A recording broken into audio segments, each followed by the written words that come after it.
All right. Welcome back to the Frenemies Podcast, episode 22. Sitting to my right in our studios, aka Sean's house, is the one and only Reverend Michael Schoenrock. Call him Mike or Mikey. He's in town visiting me this weekend, and it was perfect timing. We knew we needed to record a podcast. So, Mike, say hello to our thousands of listeners out there in the world. A whole lot of the thousands and the single digits. I didn't know my brother became Matthew McConaughey all of a sudden with an intro. Way to be original. You're one of a million. There's a story behind that. They go awkwardly go, how do I start something? All right. Okay. Thank you for that. I will use that for Christmas stories to embarrass you this year. But it's good to be here with you. The guys wouldn't let me. I did that the first podcast, and they said, that's your thing. I'm like, no. And I just wanted to go one all right. It's like, no, you got to. The three all rights was just one all right. It was one all right. Yeah. We were fine with just all right. You know, Yeah. all right. Like that was how we had it. Yep. 30 then I minutes. just moved it off As a there. little paper, you can think of a line. That's all I'm Obviously, thinking of. Obviously, I still need to get some notes down and think about that, but that's my go-to. As I'm getting criticized by my twin brother here. I was gonna say, how are you related to this man? Yes, he is my twin. His beard is much longer than mine. I didn't have a choice in this. You know, Yeah. we just found out we were twins. Yeah, in birth, we don't really get a choice that we have to be related. I still say, since we were born in the Philippines, that I might have been the older brother, but who knows? Third world medicine. Who knows that? I mean, we were born in a military base, so it wasn't third world, but who knows? You're painting a weird picture. We were one of those children in that commercial. For 10 cents a day, you can help a little bit Mowgli here get dinner. No, that wasn't us. They marked us like Simba, it's like the little red ashes going on. One there. and two. Mine just faded away, so I don't know. All right. Anyway, segue. Back to fantasy football a little bit. Haven't been around for a while, but we've had some crazy, crazy stuff happen in the offseason.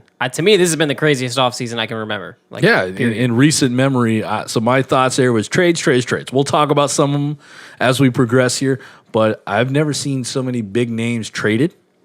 It's crazy. And polar opposite when it came to value, and we'll discuss that later. So it's pretty good. But Sean, I love your point here because these trades.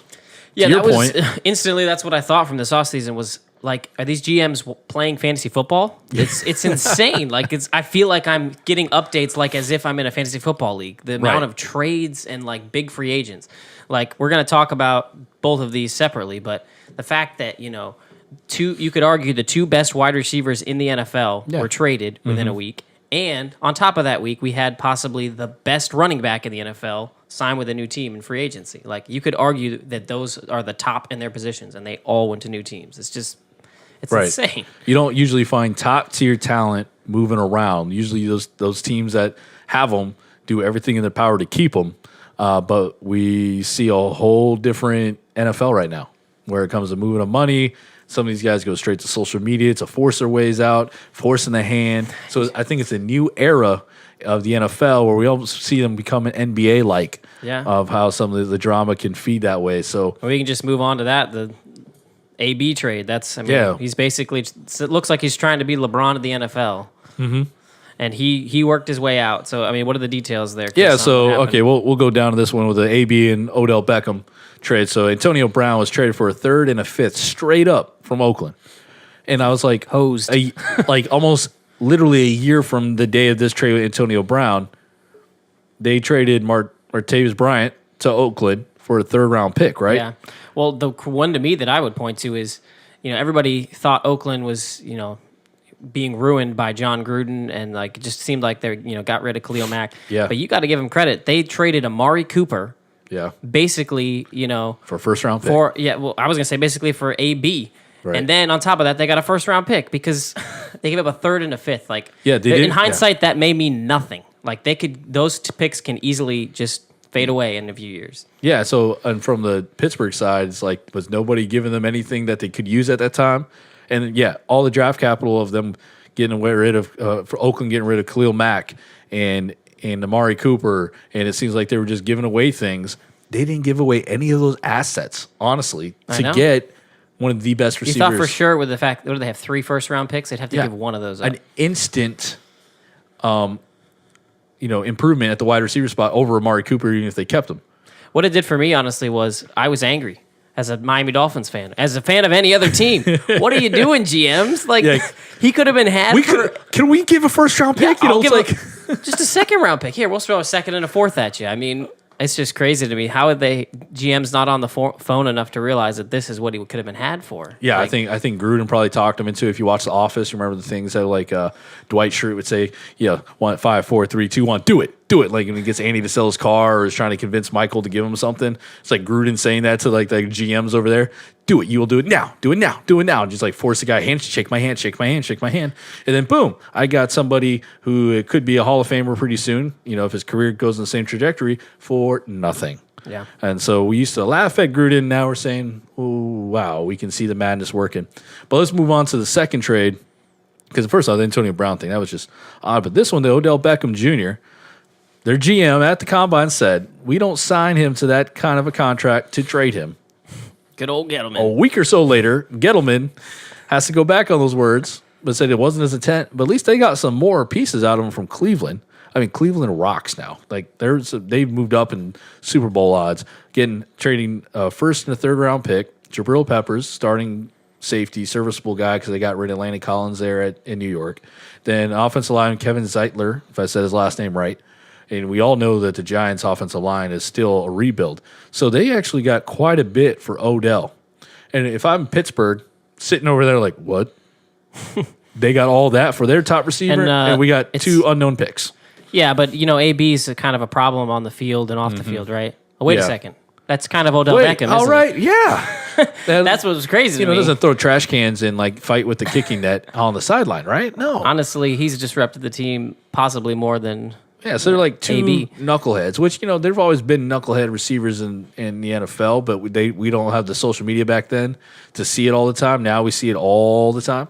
Yeah. But still, the Giants were able to get 4 good pieces for getting rid of that one. It's still odd to see what their whole plan is.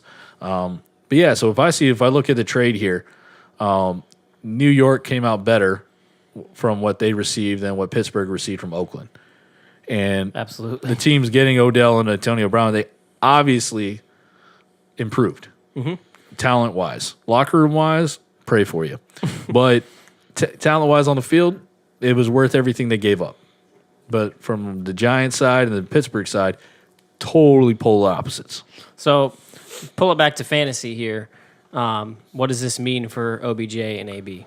OBJ and AB, it's really going to come down to those quarterbacks throwing the ball. Derek Carr has been proven a little bit regressed, so I find it that could be a little iffy. I believe Carr can, now that he has a legit receiver back over there again, that we'll see some decent numbers.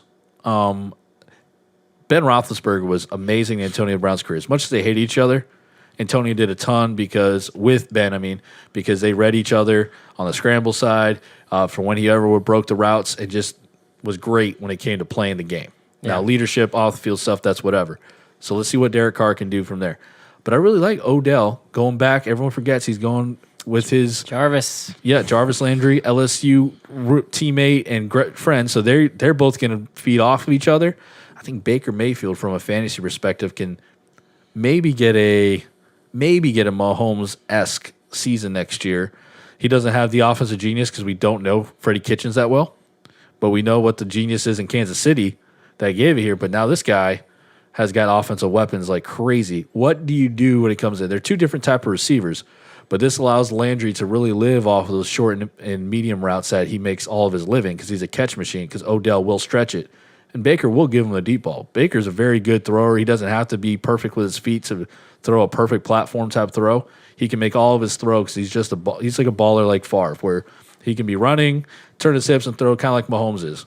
So I think fantasy wise, so Chris over here loves the details of football too much. A little bit too much. When I said fantasy, nailed down to fantasy. What do you think? What does it do for their like value? Both guys still first round picks. Quarterbacks just elevate a little bit higher. What do you think, Mike?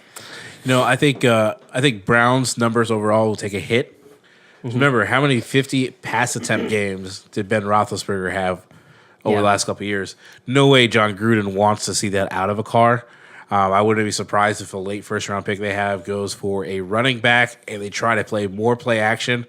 But 50 pass attempts for Carr and a Gruden makeup who's old school, that may take a hit. That's true. You had to think of that. Odell's numbers is more of a mystery. You're thinking straight up video game. Yeah. I mean, you're gonna beat some kids online, but like, how do they gel? If they gel, if there's a throwback to LSU days, and if it's more of a college atmosphere, I can see Odell's numbers going actually up just because Baker is accurate and is not scared about launching it. That's what I was going to say. I think that it's weird because there is a wide range of outcomes, but I honestly think that Odell's situation is a better chance of improvement because, I mean, he went from Eli to Baker. It's, a couple years ago, you wouldn't have said that, going from a Eli to a rookie, but... Yeah, Eli to a Cleveland Brown quarterback was improving, yeah. But I honestly, at this point, who can say that Baker Mayfield's not a better quarterback than Eli Manning right now? So yeah, right now. That is improved, and the pieces around him to, take a little bit off of him being the number one wide receiver. He's not going to get that, insane coverage all the time. So I think that if I was to put it into fantasy terms, Odell and AB, I think they actually still will both be top 5 wide receivers. AB is not going to be in that 1-2 conversation for me. He's going to be closer to the bottom. And I think, I would not be surprised if Odell Beckham is the number 1 next year. That's in the realm of possibility if that Browns offense is what we think it could be. Yeah, because who else has he got to really compete with is the DeAndre Hopkins for the number 1 receiver. And, you're trusting Maybe off Deshaun Adams. Watson with no help. A little bit of Adams. Julio's touchdown numbers have been down.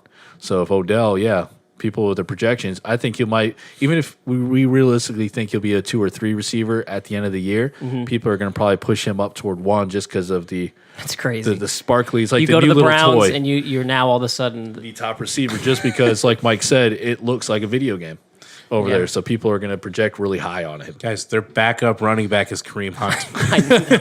and Their he's backup. only gone for half a season. Like Yeah. it's But, crazy. Anyways, let's get to our party question. Since we're all ramping up here, we're going to debate even harder in this next segment. I'll let Sean introduce this. Okay.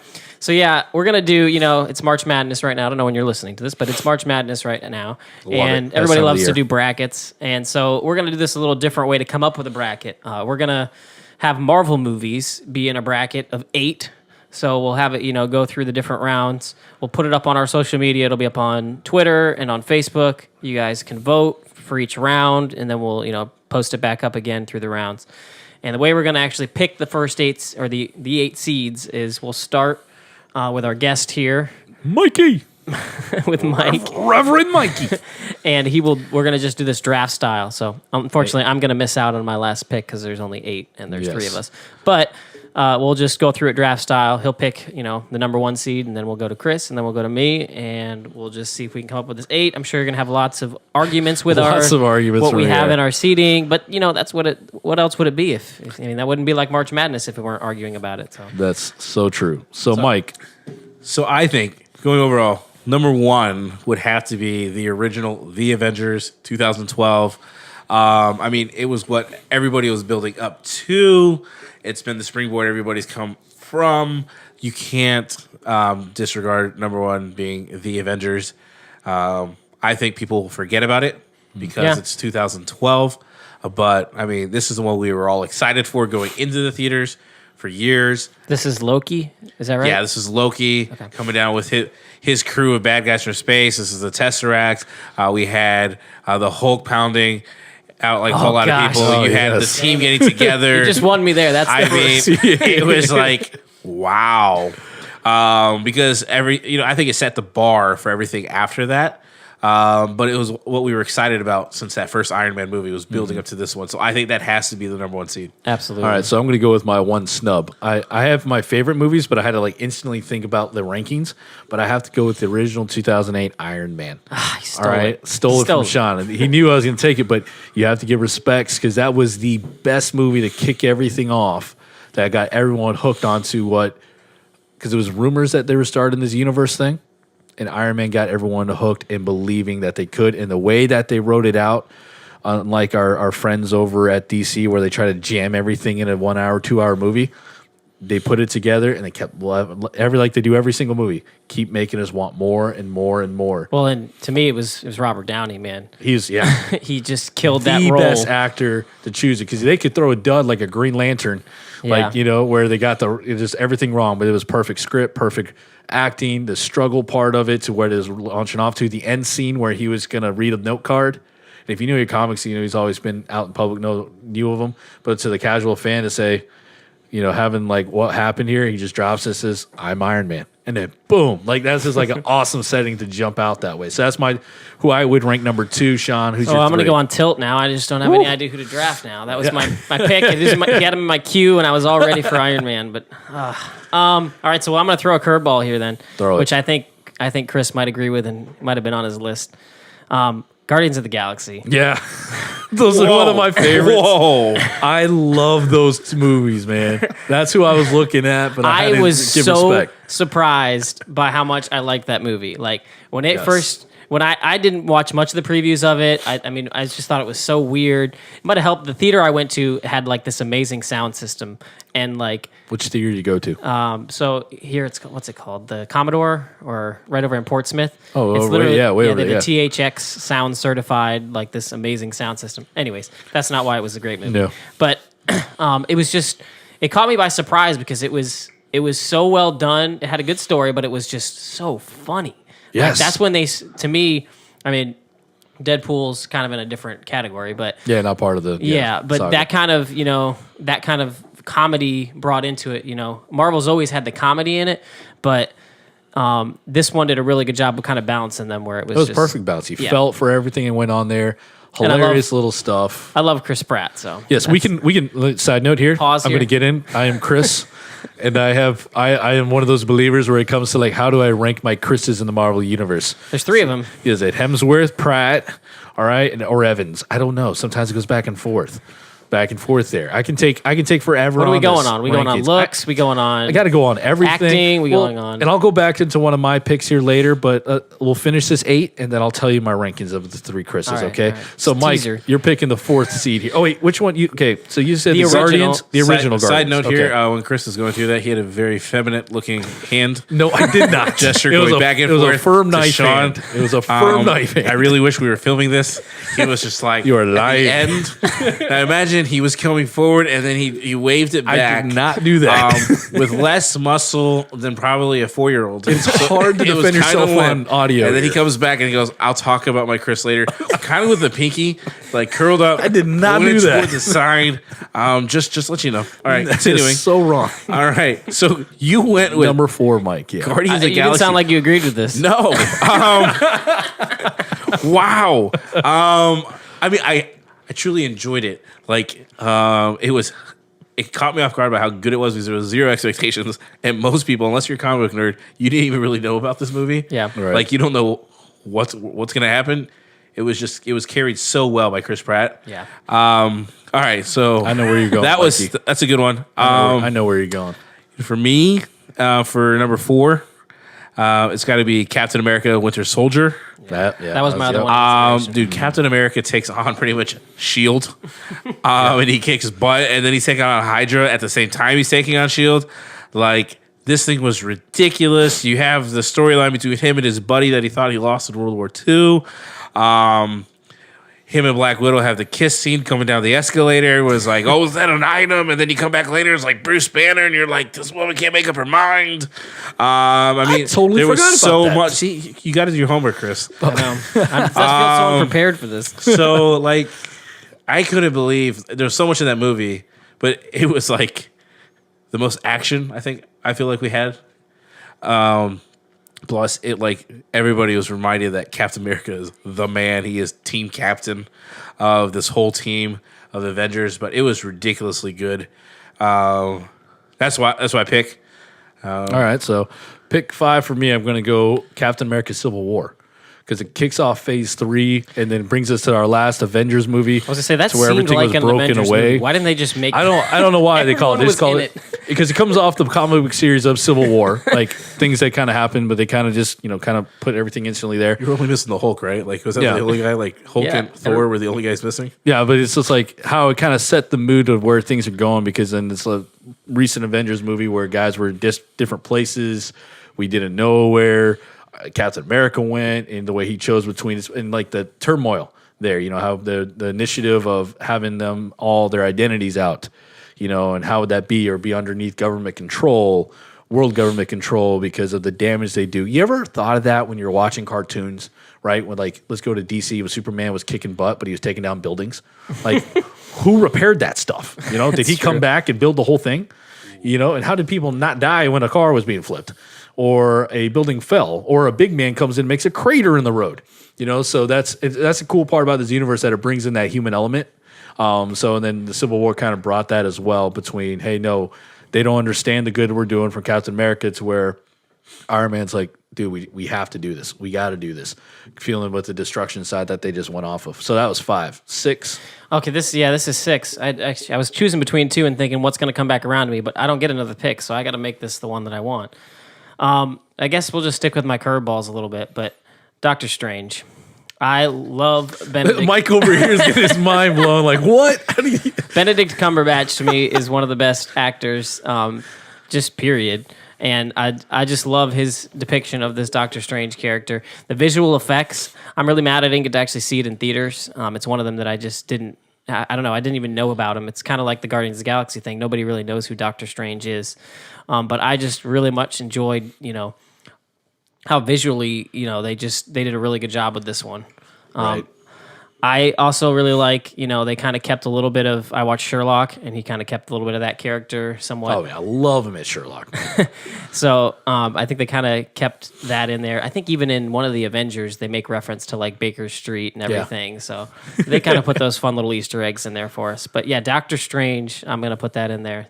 Just we're going to make everybody fight over my There we picks. go. They're going to not be We happy, have like but- 3 different views going on, but I love the acting side of it and the mysterious side that no one really knew Right. Doctor Strange. So I'm thinking of the bracket here. So his number 3 was Guardians of the Galaxy, and his number 6, who would pair up in this 8-movie bracket. I was like, he's going to pick somebody that's going to be the upset. He goes with Strange. I mean, Strange was like, it wasn't bad. But like, my 7 pick. All right, justify with your 7 pick. My Here. 7 pick. I hope one of you picked the other one I was going to pick. The 7 pick is Black Panther. Okay. Okay, I didn't think I was that hoping that was a 6 pick because I definitely saw. I thought Black Panther. I mean, the way a standalone movie without the cinematic universe. I mean, it was like the grown-ups version of Lion King. Mm-hmm. Like, it was ridiculous. Like, the cinematography was great. The storyline. You're seeing like, you have the whole son replacing father. Evil guy comes in. It was just really good. I know it's set up just a little bit. You get the Winter Soldier guys staying there, and it's the next scene when Thanos comes and battles. But like a standalone movie without having to lean on anybody else, Black Panther I thought was just really great. It was historic. It broke a lot of things. I think listeners will probably give a lot more votes to Black Panther. Now we're thinking also probably of how everything kind of goes together. I know that's what we're battling in our rankings here. But like, I was surprised. Nobody picked this yet. Disclaimer: we're not racist. But Black Panther, I thought should have been a little higher. But obviously, Guardians of the Galaxy and Doctor Strange. I'm just kidding. Where am I? I'm not sure. I was shocked. This is really interesting. All right, so I'll go into my number 8 here, and then I'll do my Chris rankings. But number 8, I honestly think this should have been higher. We're going for almost most recent. Avengers Infinity War made you sad, made you laugh, made you angry at the end. I disagree with and this pick. Hungry. I was looking at, just like it sets up the big end here. I mean, I don't want to accidentally look over the importance of what went down that's going to birth in the end game. So from that perspective, right, I shed a tear when Spider-Man faded away. I did. I got mad because when he's definitely back. when yeah, I know, right? and Thanos threw what's her name off the cliff. I got mad. Like, if you love her, why are you gonna kill her for the stone? And then I was ready for Endgame because I wanted to see what the guys do. But it gave you enough to where you couldn't really figure out what they were gonna do, and I thought that was just a great way to do it. There's other great ones in here. Honestly, my favorite movie is Thor Ragnarok. So let's go into Chris. That was it. Yeah, that's the one I wanted. I wanted should've to. picked. But this is why I now, when it comes to my list of Chris's, Spider-Man: Homecoming didn't make it. no, Yo, I love it, but not in the rankings. that There's was 21 a movies to choose hilarious from. movie, I thought it was Yeah. great. I love the. someone picked Doctor little guy. Strange, so obviously.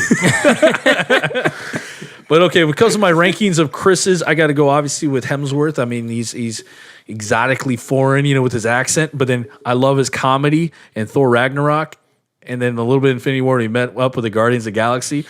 He showed another element of his acting in there.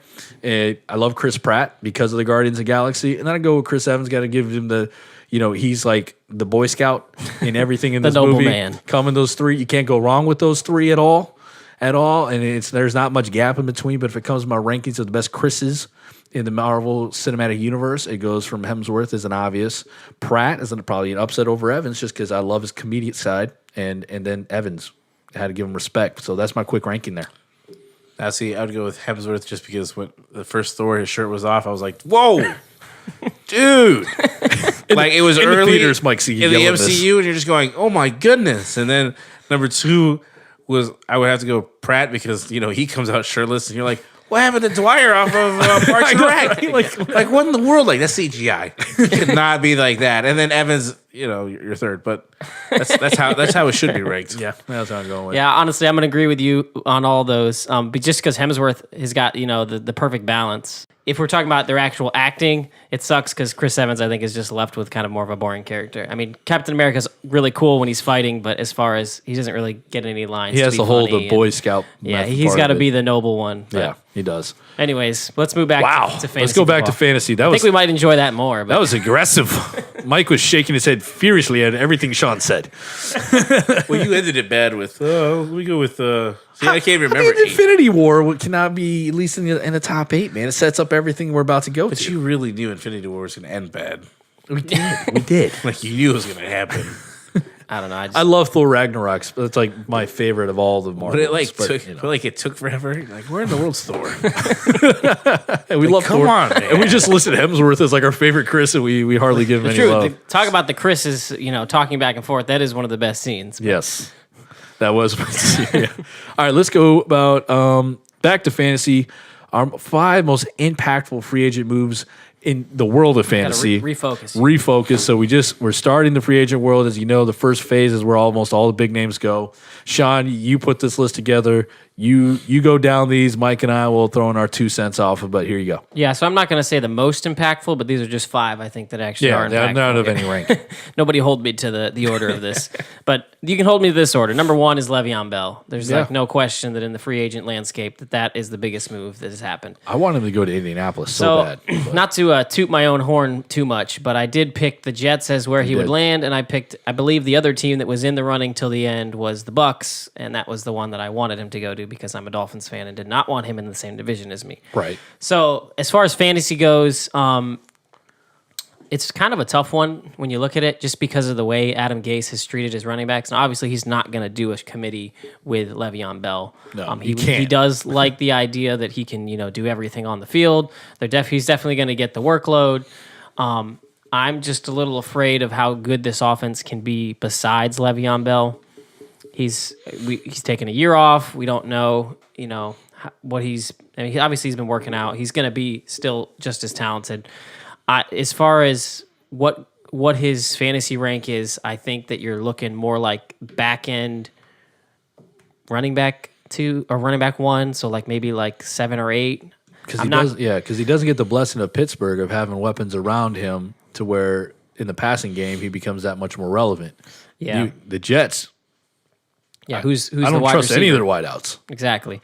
So I'm just going to say that, I don't think he's a top 5 running back this year, but he doesn't fall, I think, out of that RB1 with this move. Definitely a serviceable RB1. Yeah, And- he's and- somebody that. in a PPR league. But Definitely. I think he'll be overdrafted. Everybody's just missed out on Le'Veon. It'll be anybody who didn't have Le'Veon last year will be excited to, I can now get Le'Veon, a top 3 running back in the, end of the first round. True. Yeah. But I think that might be. I would wait till the second if I was gonna get him. Yeah. I think he's top 5 just because Okay. of circumstance.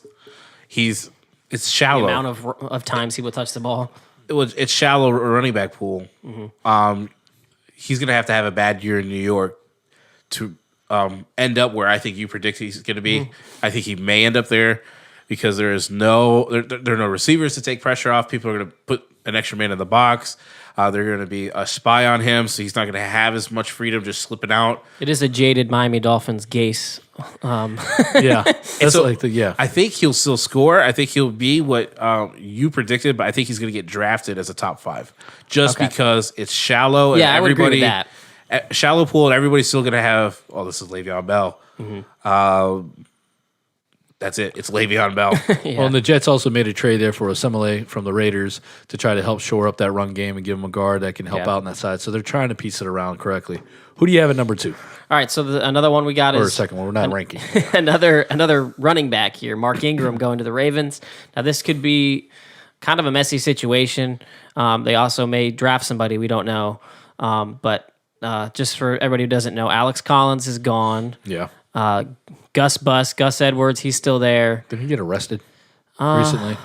He got in trouble. No, I thought that was Alex Collins. What was that? I thought it was Yep. both of them. No, just I Alex think it's just Collins. Collins. Okay. So it's gonna be kind of a battle between those two. I believe who's their utility guy that Allen. Javory Sound. He's Javory Sound, yeah. still not signed, so that's probably going to be that rookie spot that takes that. As far as fantasy goes, it's really hard to predict what the Ravens are going to do. They've been so you think because that they've paid Mark Ingram the money now, it's going to be him. But I would not be surprised if it's a 50-50 split between him and Yeah. Gus. I still think he'll be obviously the starter because you paid him for it. Yeah. But then it'll come down to the game plan because But John Harbaugh has shown that, it's what have you done for me lately? It's not going to be this, I'm just because we paid you all this money, you're going to get the starting job no matter how it's going. Like, That's true. If Gus comes out and, gives them, a couple big gains and, let's stick with Gus for this game. So I think he's going to be a risky pick if you're trying to pick him up as a solid RB2, which is probably where he'll land somewhere around there. yes. Anyone trusting him as an RB1 is making a bad Oh, mistake. yeah, no. I don't think people will, but... Yeah, that my take is he's more of a low end RB2 Maybe in like than those a deep high-end. leagues, like 14-man leagues, that they'll be at your RB1, but do something better if you can. Get a receiver over top of that, or I don't know. Some of you guys, if you didn't pick up on the sarcasm there, Chris likes to win in these JV leagues of 10-man leagues. I run what is called a man's league with 14 teams. And I did go to the title yet game. to win. I did go to the title game last year. All right, that's after 6 years of never making the playoffs. Undefeated till the title game. And Sean, my playoff seating is 8 teams make it in. I would love this. And Chris never made it for like the last 6 years. He was always in the bottom 2. Till this year. Yeah, until whatever with the whole Mahomes and Gurley luck. I mean, a 5-year-old could do that. Strategy, Lucky. Mike. Strategy. So there's a little sarcasm there.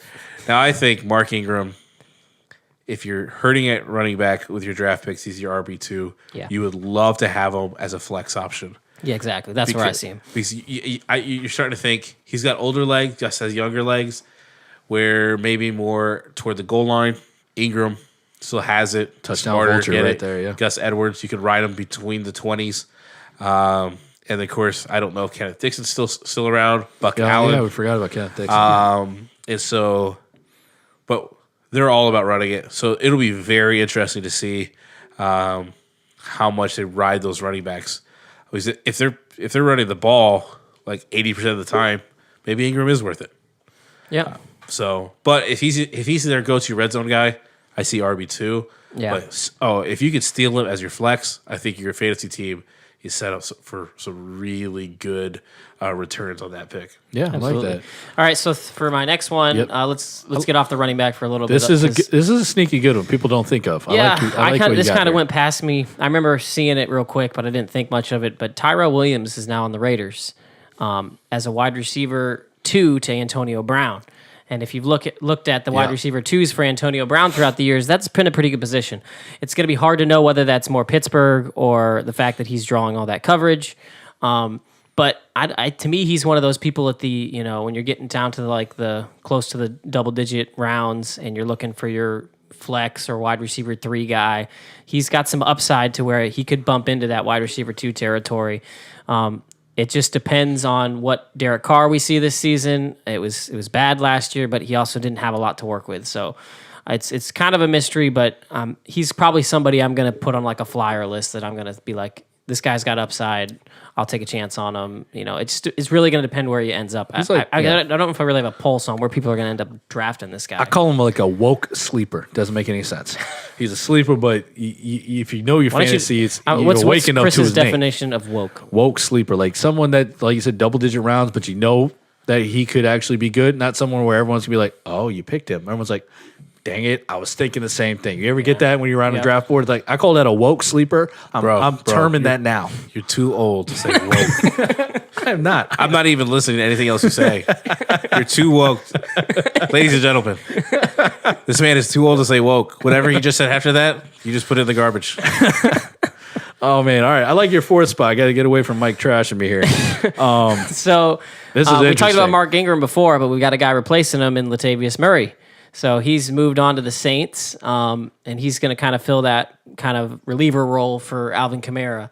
I don't think you're going to get anywhere near the Mark Ingram production. No touchdown vulture Murray like we saw with Ingram sometimes. That's a possibility. That's probably where you're looking for the upside. I don't think they want to do what they did with Alvin Kamara in the first 4 games. They felt like that probably wasn't ideal. And so they've got Latavius to kind of be that replacement for Mark Ingram. He's honestly, it's kind of odd because their talents to me are very different. I think Murray is a less talented running back than Mark Ingram, but honestly, I see them in about the same position as far as if I'm looking to draft them. It's kind of gross to take Latavius Murray thinking he can be your RB2, but there's a possibility he could be that. You wait on running backs and you just need an RB2. He could be that. Anything happens to Kamara, you're looking at an RB1. So I think Latavius is going to kind of be one of those sleeper picks. Yeah, and I like your next guy here. There's not too much to add to that Murray thing. It's going to be a little bit of where his fit is. Yeah. But this guy's fit is, there's a lot of variables in here, but I see why you put him down as the 5 guys to talk about. Yeah, I mean, Golden Tate going to the Giants. Target's got to go somewhere, right? Yeah, we've lost Odell Beckham. Sterling Shepard's going to probably take over that one, you would think. Probably. Because he's got the rapport with Eli. I'm not sure that it's really that great of an offense to be in, but out of necessity, it's probably going to be Tate, Sterling Shepard, and Ingram at tight end, and that's going to be it. That's all you're looking at. And so all the targets are going to go mostly to those 3 guys. It's going to be dependent on whether this offense, it's going to be run through, obviously, Saquon. Yep. But they're probably going to be losing a lot of games. They're going to have to come back, and so there's probably going to be some good garbage time to be had. I could see him being one of those players that, just on name value, he probably will get overdrafted. He probably won't be somebody that I actually draft, but he's going to be one of those free agent guys where he's going to suck, the first couple weeks, and then somebody's going to drop him, and then he'll kind of have a bounce back game. I'll pick him up, and then he comes like kind of a flex rotation for me. I think is what you're looking his at. target value makes me think of him as a good flex fit. Because you might not get the touchdowns one of those steady from him. flexes, though. He can be a steady flex because he can get 5 to 7 targets a game. I'm going to go that route. So if you're in a PPR side where you give the catches in there, he'll be a good flex option. That might, if your strategy is receivers more than running backs, Golden Tate can be a good flex option. All right, so just a reminder for this, as you're, listen to us talk about this, it's going to mean nothing in a couple months, what we just said, because what you really got to pay attention to is, preseason camp, and then, obviously you got to dig through the weeds of coaches just talking players up, but that's really, preseason is a big, you're going to see a lot out of that, how they're going to actually use these guys, so. Right. All right, so let's move on. I had a couple interesting unsigned free agents. Just kind of a little thought with these running backs. As you're, doing keepers, as you're doing dynasty, just know how quickly the running back landscape changes. We're looking at 3 guys here that probably 3 to 5 years ago were in the top 2 rounds. Jeremy Hill, Marshawn Lynch, and Doug Martin. They're still sitting out there, and nobody's calling them right now. You're not hearing anything about them getting picked up. They're not going to be getting a big contract. It's possible Marshawn retires, and these other 2 guys, they're probably going to end up being a camp signing when somebody goes down. Yeah. So it's just kind of a reminder that running backs, it just changes so quickly. I mean, Jeremy Hill, he was completely blanking on Cincinnati's now current running back. Joe Mixon. He was the Joe Mixon just a couple years ago, where it was like you now have, a top 10 running back for the next 5 years. Wait, no, you don't. No, you don't. Yeah, things change quickly. Just beware of that type of thing. And then the other 2 that I think will get signed is Jay Ajayi and CJ Anderson. I know that we talked a little bit before. Mike, you don't think CJ goes to the Rams?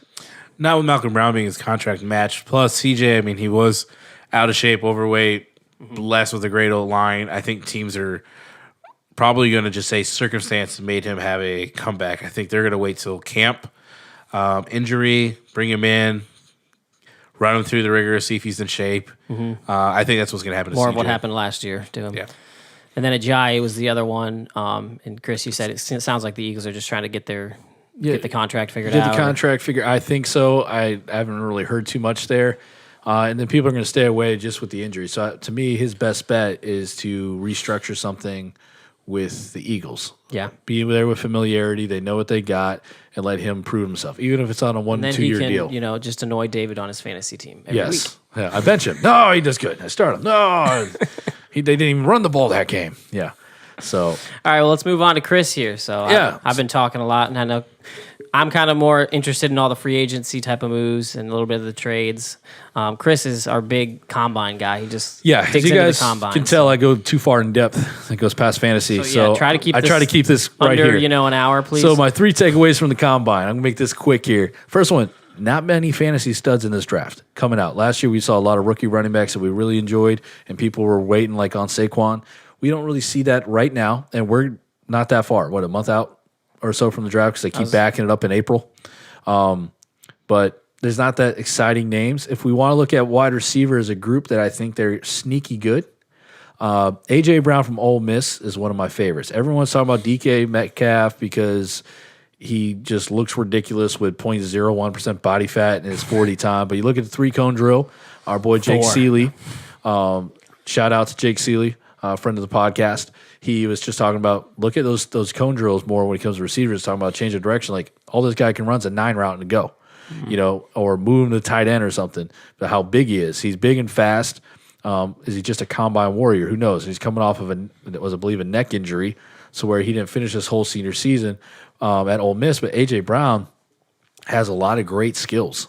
Could be like he looks more like a running back at Red, being a 6'1", 200 something, but he's got the skills to make a career out of the NFL. How great? I think he'll be who drafts him. I was gonna say he's the one that you hope falls to the bottom of that first round, so he ends up on a good team. It's always the one we go to. But Patriots, they need wide receiver help. He ends up on that team. You might actually be looking at some fantasy value there. Yeah, mock drafts had him up early, but everything with the defensive value and O-line being a huge thing in the NFL now, those picks are starting to rise. So A.J. Brown, no fault to him. It's just the needs of every team is why he's coming down off the board. And N'Keal Harry out of Arizona State is a phenomenal prospect that I think can be the best receiver in this draft, and somebody that in a year or two will be drafting as one of the top 10 receivers in the NFL. He just goes to the Pac-12, and nobody ever stays up in the West Coast. And he was at Arizona State, so it was up and down. But his skill level, he can do about everything you need with his size, speed, and ability to run routes. Do you have a guy to liking compare him to? Like, what's his game like? I would say you could look at a poor man's DeAndre Hopkins with his speed and size. Okay. So he is that prototypical catch. wide receiver one. Yeah, and I would say poor man because, again, it's something out of Arizona State. Like, we saw great film things, but out of the Pac-12. And he wasn't playing Alabama. Wasn't playing the big contest, and so people knew of him as a returner early in his career, but he has everyone, if you listen to other things and reading, people love his hidden value. So he might be one of those little rookie stashes we do toward the end. And then this is a defense-heavy draft, so there's not too much you can look at from anything else that wise. So your defenses might be getting some help, but as you know, fantasy-wise, outside of the Bears, your defense can be up and down. Yeah, really all that might do is, if you look at some of these big defensive pieces, if they improve a defense, you might see a running game increase if they're actually able to run the ball more. Yeah. That's really all you can take away from that. And then I want to go to my dream fit for fantasy in this draft. I have to give kudos to my brother Mike for bringing this name up because I was looking at N'Keal Harry, but I cannot overlook Josh Jacobs, the running back out of Alabama, who came out of nowhere to take over the spots of those other top 2 running backs toward the end of the year in Alabama. All right, so this guy wasn't like your 5-star guy coming out. Talk about combine takeaways. Yeah, combine takeaways from it, and at the end of his season, got his stock to really rise because he is a 3-down back. He can catch it out of the backfield, and he's proven that he can run on tape, that he can run between the tackles. And I really love him toward the back end of the draft. People have him picked at the Ravens, but we have to see if they're going to trust Ingram or add another guy to a 7-man depth of running back. But who knows what their offensive play call is going to be. But I really, really like him going to the Eagles or the Packers at 25 or 30. Packers at 30 would be everyone's favorite fantasy thing because Aaron Rodgers is going to have probably a reliable back to hand the ball off to and still throw to, so he doesn't have to have a 2-man thing. But they have guys there. And the Eagles, I think they do need a running back that they don't have to go committee-wise. And Josh Jacobs provides you that. He could be the fantasy darling. I'm not going to lie. I'll be looking at him at fantasy draft for probably my running back 3 or running back 2, depending on the depth. You do like to take those chances on those guys. Those rookie backs are like where I love taking chances on. So that's my dream fit there. My takeaway on that, it's kind of just a side note. Kind of like you were saying, it's not a big offensive-heavy draft, and so the talent, I think we've been spoiled in the last few years with some fantastic, talented running backs and even wide receivers if you go back to, Odell Beckham's year. But I think people might get into a trap with what you're talking about of kind of picking those guys in the 7th, 8th round, just thinking, oh, this is, my next Todd Gurley, this is my next Christian McCaffrey. And the talent just is probably not going to be there. You got to watch the draft because you got to see where these guys get drafted. If they're not in the first, 3 rounds or 2 rounds, and with running backs probably in the first round, you're not guaranteed to get that playing time. So you got to be careful with that. Yeah, definitely not somewhere where you want to take a rookie running back very high. Yeah. And who knows what Josh Jacobs' career lined up being, but he can be one of those surprise picks going on. So that's just me with the combine. Not diving into numbers as much, just to want to recap fantasy-esque. Yeah, and so one last thing here. We want to thank Mike for joining us. This was a lot of fun talking with Mike. And I was curious if you had... So you are his brother and have been in fantasy leagues with him longer than we have. Yes. What is I am the 3-time champ, Mike, so give me the respect. Any little nugget or memory of Chris and how, fantastic or terrible he was at fantasy? He surprises at how well, in my history with him, he's very well read, but he just stinks. And then he tells me out of nowhere, I got this other league in Virginia I'm in, and I'm killing it. And I'm just like, are you playing the blind, mute, and deaf? So terrible. But supposedly he's playing good here, and I this is new. Chris, correct me if I'm wrong here, but I think when your first early solo, your team name was Sexy Lefty. It was. The man called himself Sexy Lefty. I was coined from another person. I did not see myself and Sexy so Lefty. He, that was his team name. That was and so given you nickname. you really took pleasure in beating a guy from week to week. He called himself Sexy Lefty. So that was the best. And then we would text each other in group chats, and then we would talk about how much of a shame Chris was to the Schoenrock family for how bad he was in consecutive years. My dad plays, and my dad's really good. Yeah. My dad's got this old man wisdom. He doesn't have to spend as much time studying, and all of a sudden he's got a couple good sleeper picks. And when it's oh yeah, I'm like, how did you get that? He's I didn't read that anywhere. My little brother's pretty good, not too bad. And then Chris was always. Until I guess he joined this league, was always bad. It's always been a gut coaching. That's what I can take away from it. I hear a lot of insults coming our way at this league, but what I can take away from it is that he has improved from being in this league Yes, I because have he did make it improved. to the championship. He's just always well read and well studied, more than probably the rest of anybody's league. But he just has terrible luck. It sounds like me. Sean's I've extremely been the well. fifth seed for 3 years in a row, and Always only missed the out. top 4 make the playoffs. I'm just saying, a man calling himself Sexy Lefty is his team name, and you have to beat a guy like that. Honestly, high I schooler. think that's what held him back. That's what was really killing him. Chris was Sexy Lefty as the backup quarterback in the high school team. So let's put that to when we started fantasy football. It was the backup quarterback that called himself Sexy Lefty. I think we have a great name if we somehow get a chance to name Chris in the future here. Sexy Lefty is going to be his name for a year. That's a bad omen on my team, man. I can't do that. Yeah, and remember, he had the weak wrist when he was talking about the Chris with the pinky. We should have had this on video. You would have saw that. I did not. All right, well, it's been a lot of fun. Thanks for joining us, guys. We're probably not going to have too many of these over the off season, but we'll try to do at least one a month. This is kind of our March edition, kind of recapping the combine and the fantasy or the free agency. Also, don't forget this Marvel bracket that we did. We're going to post it on social media. Get in there, argue. I'm sure you guys have a problem with my picks. I might have put them in there just as landmines to, have you guys argue about it. Good debate stuff there. Good debates going on. So, like always, check out our Facebook page, our Twitter page, YouTube. We're going to try to get more videos up there. Unfortunately, we didn't have the time to set up for this one. But yeah, just be looking out. We're going to try to do this in a probably more compact style. Very much so. Anything else there, Chris? Like and subscribe. This podcast was a lot of fun because we went really far off on Marvel. So if you see the minutes thing, that's why. If you like that, let us beginning know. to end, it was awesome. But yeah, all right. Thanks, guys.